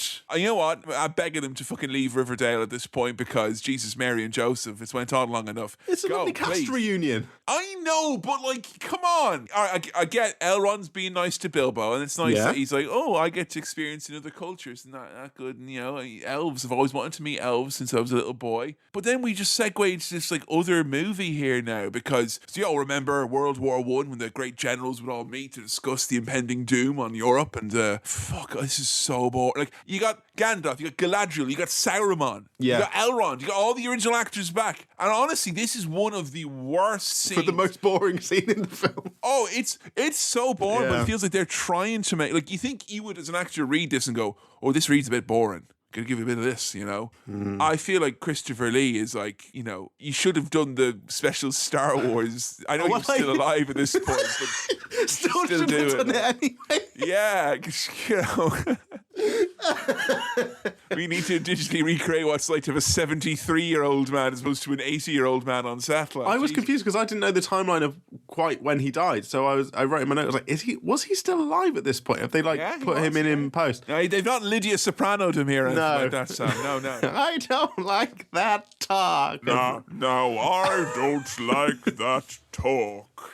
What I did like about this, though, was that anytime anyone showed up, I was able to go, Sauron's in the house of Elrond. It's the house of Elrond in Riverdale. They talk about the fate of the last dwarf ring, but if you all know, he needs the one if any of the 7 are to be of any use. Yes, alone any of the 9. I don't know what you're thinking, Sam. We'll have to delve into that Amazon Prime series eventually to figure out what's going on with the 9 and the 7, let alone the 1. But he needs the 1, even though he's holed up in Dol Guldur. And I'm not going to listen to any Ragadash the Brown and his excessive consumption of mushrooms because we found a Morgul blade. A Morgul blade that was buried deep with the Witch King of Angar. And it was buried so deep that it should never... Those tombs were given ancient seals, powerful spells, Sam. I was livid with rage when I found out about this. Livid with rage. It's at this point in the podcast where I wish I could do the thing that Gandalf and Galadriel are doing of just having a fucking separate telepathic chat where they talk about something else. Yeah, Sam, I hate to break it to you. If you have a separate telepathic chat with me right now, I'm thinking exactly the same thing. I don't mean with you. There'd be more lore going on. You know what? I don't want 2 layers of lore going on. I don't want what you're saying and then also what you're thinking, which is more lore. Like, this was very boring, but so heady and deep was the brew of this fan service and layer upon layer of lore that at one point Galadriel calls Gandalf Mithrandir, and I was like, yeah, sure. Fine. That's who he is now. Okay, that's fine. Well, she gets Gandalf to reveal a special Mordor sword, a Sordor, that... Oh, I was going to say Mordord. Both good. I'm happy with both of those. Who's Angmar? The grave of Angmar? This sword came from the grave of... No, Angmar, it's where the Witch King is from. He's one of the 9 9 kings of men who were given rings of power by Sauron. Yeah. But didn't realise they were... You're getting sicker as we continue through this movie. This is literally Talking about this is making me ill. Have you been poisoned by this movie or something? Jesus. I feel like a very sour man right now. The dwarves leave. I'm getting through this. It's more pretty New Zealand up them pretty mountains. Yeah. Oh, you didn't like this? This bit was awesome with the big stone giants. Wow. Oh, right. Okay. So that was great. And I liked that Gandalf, distracted the grown-ups so that the dwarves could leave. Great. I just wanted to mention something. All of that stuff you were just saying there, all of that lore, is that from the first films? Like the Lord of the Rings trilogy? Is this stuff I should know, or is that like book stuff? No, it's both. There's both this movie and that movie. Because I felt watching The Hobbit, right, that I feel like the Lord of the Rings trilogy is, for me, the GCSE French of films. in that I definitely studied it hard, but I can't fucking remember anything other than like J'ai joué le foot, je m'appelle Sam. Like, I know that Frodo and Sam and Gollum went to the thing and they threw the ring in the thing. Yeah. And I sort of know some of the characters. Je n'aime pas l'équitation, yeah. Oui, très bon. Mais je ne sais pas, comme ça, ça va bien. But I've forgotten all of the, Here's a question for you. tenses. Could you have related this movie, other than Bilbo and Gollum,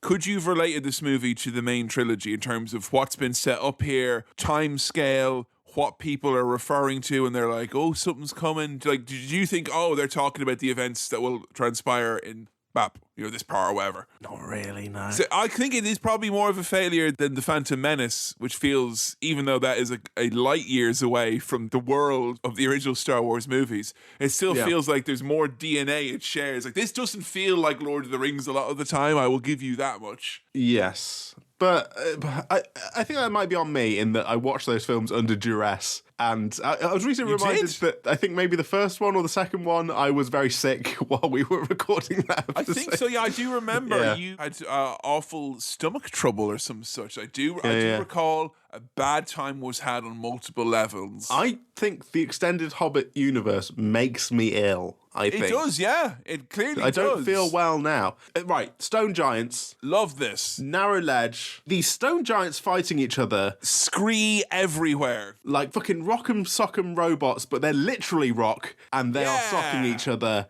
Woo! And the dwarves are crawling along a ledge. They're actually on the legs of one of these stone giants. This is fucking cool. I could get on board with this. Shadow of the Colossus. Yes. Visually and conceptually, I do not mind this at all. This is good. Yay! Two big stone lads beating fuck out of each other. Great. Loved this. This looked fucking cinematic and spectacular, and there was mild peril when we thought maybe Killy was going to fall down, and then Bilbo might have fallen off a ledge. Now, Killy was fine, Willy was fine, none of them got hurt.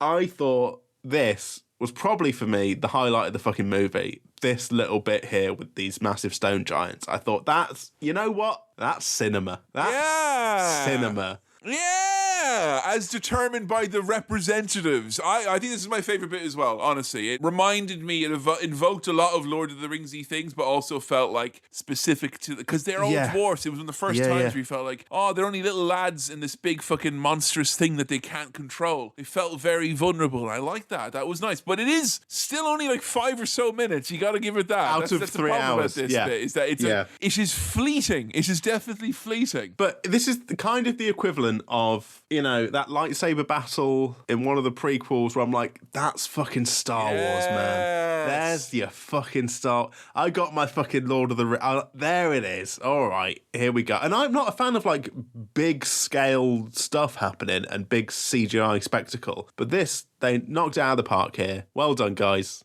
And that's been Cinema Swill. It's been a pleasure. Oh no, there's loads more. There's more. There's more, because they go inside the mountain. They get split up now, Bilbo and the dwarfs. And Bilbo, he has to fend for himself against a goblin for the first time. And he does it. He makes a face like Tim from The Office after he kills him. It is honestly kind of misanthropic and strange that he did that. But then you see where the dwarfs are, and they are in Goblin Center Parks. It is incredible that they've got this big underground town with 5, 6, 7, 8, 1, 2, 3, 4. Fucking jerk up the band. Here come the goblins. They're singing a song. It is awful. It is awful. It is like Tom Waits trying to be awful levels. Like, we're down in Goblin Town. Down.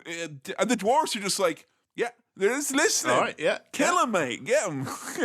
Stab him. You've got something called the Goblin Cleaver. Use it. Use that. Also, in order for these lads to get trapped and ambushed, they fall down a little trap thing, and they experience a fall that would definitely kill them. Like, they should be dead, but they all land on top of each other, so it's fine. Fantasy, you know? fun. Yeah, okay, fine. It's a part where one of the goblins, because I had subtitles on, and it went, Goblin 1. Yeah! He went, yeah, when he heard the song. He liked hearing the song. Less squawk, more talk. That's what I say. Right. We got a lot of chat between this big Goblin King who is disgusting. I don't like him. He is, like, this is one of the times where the fact that the CG was less hazy and more crisp didn't work in my favour at all. He looked like a big, disgusting sack of shit. It was a real scary jowl situation, you know? The big jowl. Ugh.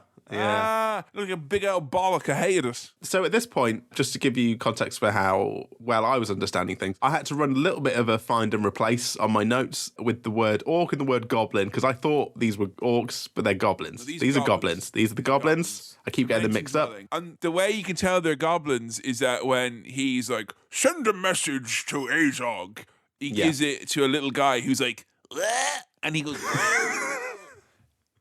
that's a that's a goblin, that is, because you wouldn't look at that and go, oh, there's an orc. It's a goblin, isn't it?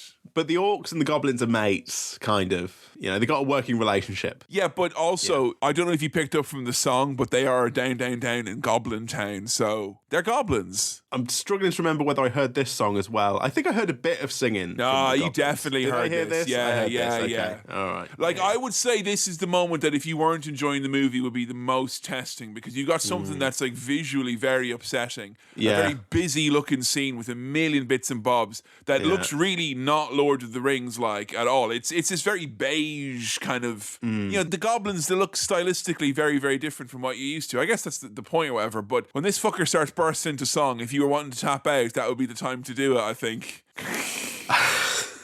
But I couldn't tap out. I had to keep tapping in, even though I've definitely peeked and seen the best bit. But so Bilbo, he slipped off earlier because he's not a dwarf. He's like been knocked out fucking 4 times in this movie now, I swear. Everyone just wakes up in this movie. That's all that's ever happening. He fell down a thing and he found Gollum. And I know Glom.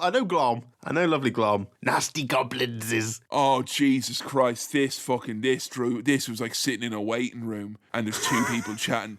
They went on and on and on and on and on and on and on. Jesus. But this is a significant moment. I understand the significance of this. You know, because it's the ring. The ring. He gets the ring. The ring comes off Gollum, and Bilbo nicks it like a real burger. He's being a burger. He's got the ring, and these two have a little showdown. And look, I enjoyed and was a little bit nostalgic for the gimmick of Gollum chatting to himself and having the kind of no precious. Okay.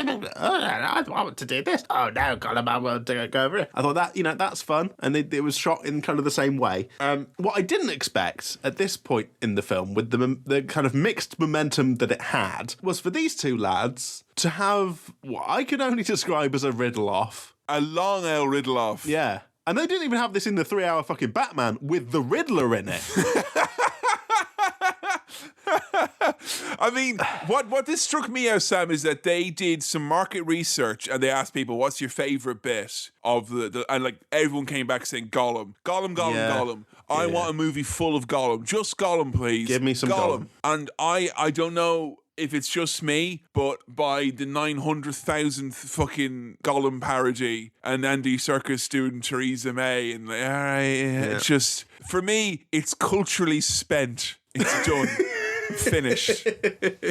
I'm not putting that in my mouth again. It's finished. No it's more. Gollum. I've chewed it. All the flavour is gone. He was there for ages. He tells like 5 riddles. Oh, and they're so long. And like, what? Do they know these off by heart? Do they, like, Martin Freeman's playing like he's making it up as he goes along. Look, I zoned out a bit during the riddle off because it really felt like it was going nowhere. It's so long. It's so, I think I got longer, it must be, because I felt like they were down there for fucking half an hour. You probably got about 6 or 7 extra riddles in the extended cut. God. But it felt long for me. So the nature of this is like, if he wins the riddle off, Gollum will show him how to get out of where he is. If he loses, Gollum will eat him whole. He'll eat his flesh. Right. The last riddle is, oi mate, what have I got in my pocket? That's not a riddle. That's not a riddle. That's cheating. And Gollum's like, that is cheating. And Martin's like, no, that's fine, actually. That's by the rules. I've asked you a question. What's in my pocket? Yeah. No, that's cheating. You can't just do the scary face, Bilbo. It's not allowed. Which means that Tim from The Office wins, but Gollum figures out that he's lost the ring and keeps going, lost. And I'm like, oh, I'm reminded of things that I'd rather be watching. But then he twigs, oh, that naughty Hobbits is that bloody burglar had got the ring. And so, you know, it's heated now between Gollum and Bilbo. I didn't find this fucking heated at all. It's like, You know, when you're dealing with a prequel, you have to come to the fact that lots of what you're setting up is a foregone conclusion. Yeah. And I think when you can correctly identify a foregone conclusion, you shouldn't pad out that foregone conclusion as much as possible. He gets the ring. There we go. He gets the ring. He's got the ring. And it goes... because it's Lord of the Rings. Lord of the Rings. Implying, which this is a prequel for. I was very happy to be back in Goblin Town. That's how upset I was from watching this long, boring bit. I was like, yes, the disorganized, shambolic, mostly bridge and twine-filled Goblin Town, where the king is like, kill them, and there's like 100 of them being like, what? What sort of a king is this? He can't even order a killing. A big goblin battle. Gandalf has swooped in to save the day, kind of in the goblin zone. Not before the Goblin King identifies all of their equipment. Yeah, you got that and that and that. That's you've got. This is the goblin fucker. This one here. This is the extra long goblin sword here that we've got now. That's extra a good long one. goblin fucker. That's a good. That's a good one. That's a very good one. We get a little Wilhelm scream. Of course we do. A Thank you, little. guys. A little. Yeah. We get a big Might one. as well turn to camera and screamed 3D coming through the screen. Hey, you know what? There's a bit where some ropes are cut, and I think there's goblins holding onto the ropes, and they wrap around a platform thing, and it all gets spun up. That looked cool in terms of It did. big scale CGI physics stuff. Thank you very much. We didn't have enough of those noises, I felt. No. We had the creaking and all that. I will say the goblins and the dwarves share reckless abandon for the architecture here, because every second thing they do seems to be involving cutting a load-bearing pillar that brings down lots of stuff. But I like smashy crashy. And I remember this being really ugly in the cinema, and this was something that was, again, a lot prettier this go around. It was quite ugly on my viewing, I gotta say. You know, big stones rolling around over these like wooden slats and stuff. It looked a bit shit. I did like the nice roly-boldy, though. That was good. Well, okay, We're left now. Face Off with the Goblin King. Who died? This was so fucking shit. funny. No, I loved this. Did I you? thought this was hilarious. Wanted a big goblin fight. No, I think, what are you going to do now, wizard? And then Gandalf jabbing him in the eye, cutting his belly open, and the Goblin King going, oh yeah, that'll do it. And then dying. Oh, that is good. I wanted a... No. Ruin will smite you on the mountaintop. No. A little like... He's done for. He's like, oh shit. He had a bit of Indiana Jones. Yes. A little bit there. That's what we got there. Yes. Well, we felt something in the movie. That's good. And the dwarves all fall down, and they survive the big fall. They're like, oh, that could have been worse. And then the Goblin King falls on top of them. Two good goofs in a row here. Yes, thank you. I surmise those two goofs with fuck off with your sub-Marvel Universe patter. I enjoyed it. I don't know if I was like starved for. Wait a minute, you want me to kill the Goblin King? All right. Okay. And you know what? Martin Freeman may not do it, but the Goblin King, he sure as shit does a gym face to carry. He does a big fucking gurn when he turns. Oh no. Good guy Bilbo. He spares Gollum. Too cool to kill Gollum, basically, because he's got an invisible ring now. He could have fully sparked him out, but instead he still sort of steps on his face in order to get out of there. He finds the way out. Now, there was a bit before, right, when they went into some cave or something, where Thorin, the sexy dwarf, the main sexy dwarf... I want to see more of Thorin. I feel like he's barely getting a look in here most of the time. He was like, Bilbo's shit, mate. He's been a liability since he got here. He doesn't talk like this. We don't like him. I think he's shit. And Bilbo's like, yeah, I'm rubbish. I'm going to go home. Oh, I'm sorry. And then... Right, so there's that, and there's a little crisis of confidence, and then fucking James Nesbitt's like, no, you're a this is not any of the accurate voices. No, you're a good lad, and you've got courage and or something, you know. And you're not shit, Bilbo. Look, you're not shit, mate. We've not got a home. You're anyway, right? And then now, because Bilbo's invisible, he comes out of that situation, and Thorin is once again slagging him off, good and proper, saying Bilbo's shit. Where did Bilbo go? Fucking hate Bilbo. Fuck Bilbo. Bilbo's a piece of shit. I hate Bilbo. I'm Thorin. I hate Bilbo. But Bilbo, he comes back out and he's like, no, hey, I'm still here. I actually made it out. I'm a good guy. I haven't abandoned you. And his little speech here is nice, but it feels like a little bit out of left field. I thought, where he's been like, I understand because I enjoy the comforts of home. I like being home. You're all refugees. You don't have a home. In spite of the fact that we were told earlier they have a beautiful life of plenty on the Blue Mountains, which has apparently been overlooked greatly. Okay. But he does his little speech. Also, I think Gandalf definitely spies the ring. He knows something's up. Yeah. Yeah. Hey, okay. He's like, that ring, it's quite cool. And we hardly have any time to breathe before fucking orc wargs, Azog the orc with his wargs is here. Yeah. Now this was maybe where the thing I was praising earlier, where like you gotta hand it to them. They tried something different for like every action scene, so it's not just lads clashing swords and doing the same old. Yeah. But when they're all climbed up in trees and they're all like little dwarves in trees, and then we're meant to have the big dramatic da da da da, like Thorin and Azog clocking eyes, and he's just in a tree like clutching it on. It doesn't feel right, does it? No, and it made me realise that the big battle that they're hyping us up for, Azog and Thorin, like I could really care less. Like neither of them are like, I like Thorin, I think he looks cool, he sounds cool, but I don't really know enough about him, it feels like. And Azog's just a fucking other lad, isn't he? He's just another lad with a whisk on his arm. For this to be the kind of climactic showdown of the film, it didn't feel big enough or right enough, or the stakes didn't feel right. I feel that way as well, but I think I felt it for very nerdy reasons, because I had no tension in this scene, because the first thing Gandalf does is send off for the eagle summon, which is like the most powerful attack in the game. Okay, I thought he was just like chatting to a butterfly. So we're just basically sitting there waiting, like, and they're throwing fucking pine cone grenades. Yeah, burn the forest to the ground, good guys, you fucking bastards. So like, it felt kind of without tension, and I think that is going to be a problem when you are inventing showdowns and trying to have a big dramatic end for the first part of a 3-part movie series that is based on something that is the third of the length of one of the 3 movies that came before it. So it didn't do much for me, this bit. It was kind of a bit downhill at this point, as far as Bilbo gets his time to shine, though. Although I didn't believe for a second that he wouldn't have been torn to fucking shreds in this fight. If this was a fucking real fight, mate, Bilbo wouldn't have he wouldn't have had this fucking chance. I like that Thorin got lightly chewed.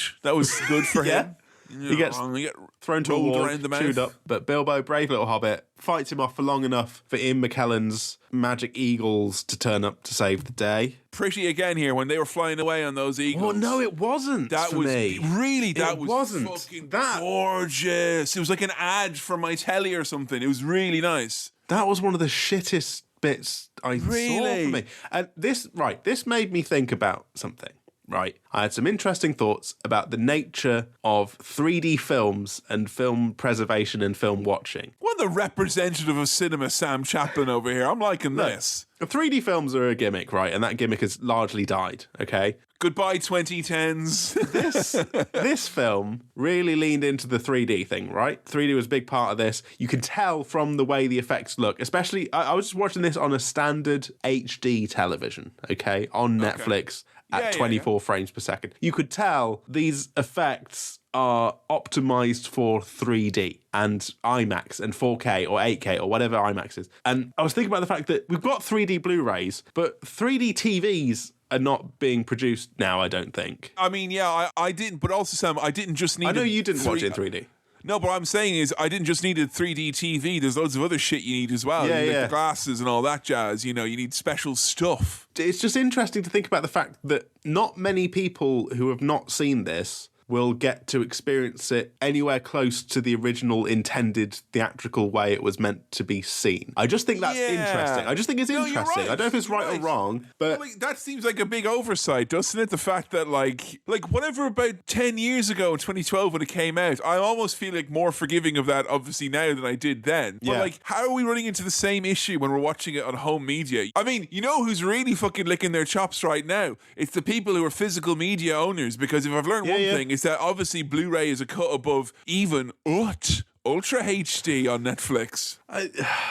I don't know. The eagle bit looked shit. It looked silly. And you were saying that's beautiful. And I think, but it's nice to know that you can look nice without being in 3D. Because when I saw it in 3D, I was like, well, that's it then. I'll never get to enjoy it because I can't watch 3D movies because of my fucking glasses and big head. Like it's not going to happen then. So I mean. But I think films should look good. Yes. You shouldn't have to have 3 different fucking or more permutations of how you watch it in order to actually have a good experience. Should have to go into canirunthis.com to find out if I can install this new release AAA game on my Windows XP. I don't need fucking, minimum system requirements in order for me to watch a film and have a good experience of watching it. I should be able to watch. I didn't do anything wrong. I watched it legitimately through Netflix in HD quality. Not 4K, but HD. If it was pretty, if it was pretty enough to give you those moments where I was like, because I don't feel like I've been gushing about it, but I feel I've noted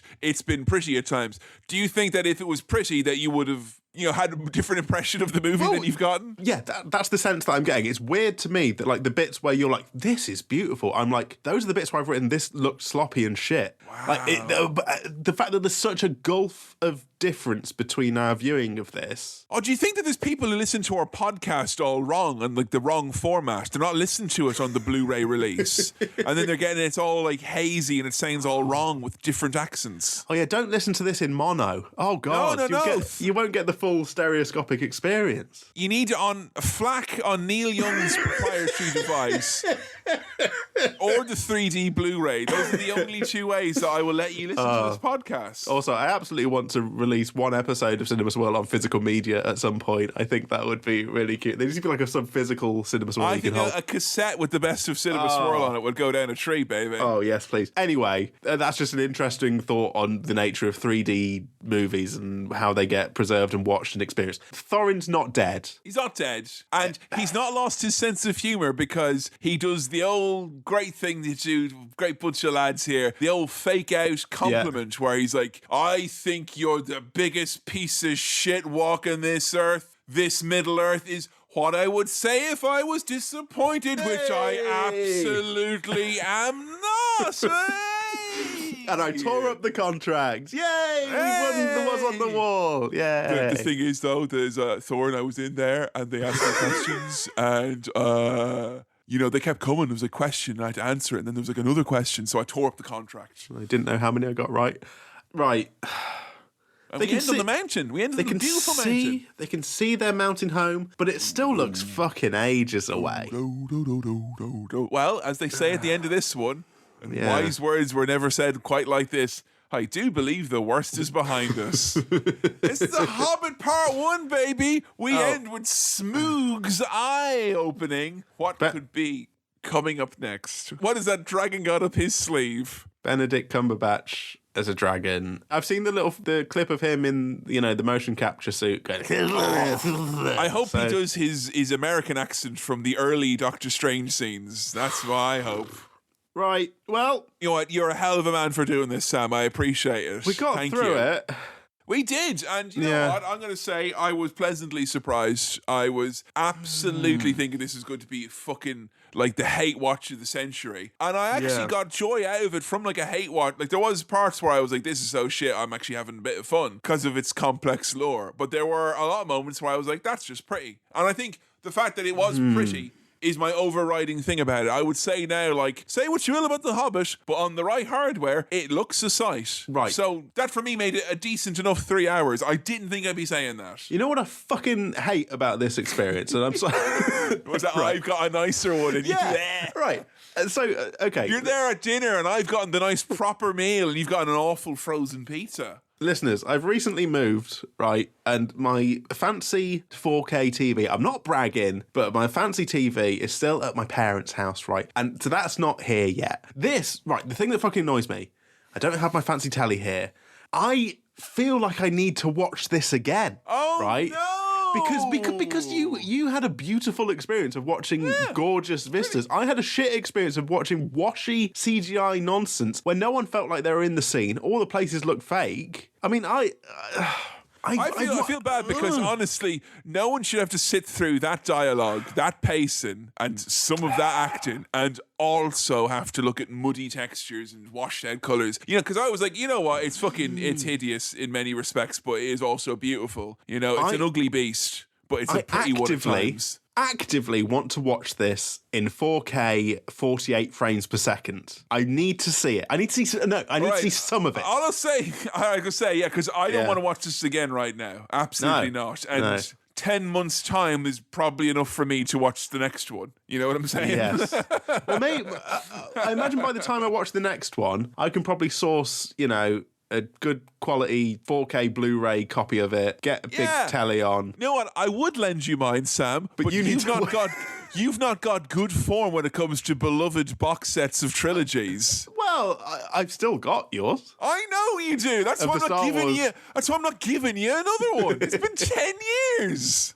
It's literally been 10 years. One day there will be a beautiful handover of me giving back the Star Wars Blu-ray trilogy to you, and it'll be a sweet moment. And that will mark the end of Cinema Swill.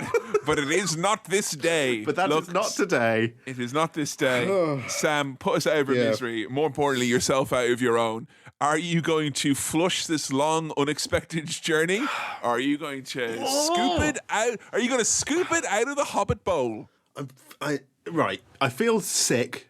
And I feel angry because I don't know the answer to that question, Kevin. No. I don't know. I don't think I experienced this properly, and I should have done, which makes me angry. So you're not going to flush. You're going to let it stoop. You're going to let it steep. Is that what you're going to do? Like tea? I think that this needs to stay in the netherworld between being scooped out and being flushed down. I think it needs to remain in the bowl until we can decide at a later date whether it needs to be scooped or flushed. But it was shit and long, and I hated it. But I don't know. It could have redeemed itself by being really, really pretty, and I don't know that. And I'm frustrated that I don't know that. But it was quite boring. There were some funny bits. Tim from The Office was good. Oh God. So you're telling me it's remaining in the bowl? Yeah. Historic, unprecedented. You heard it here first.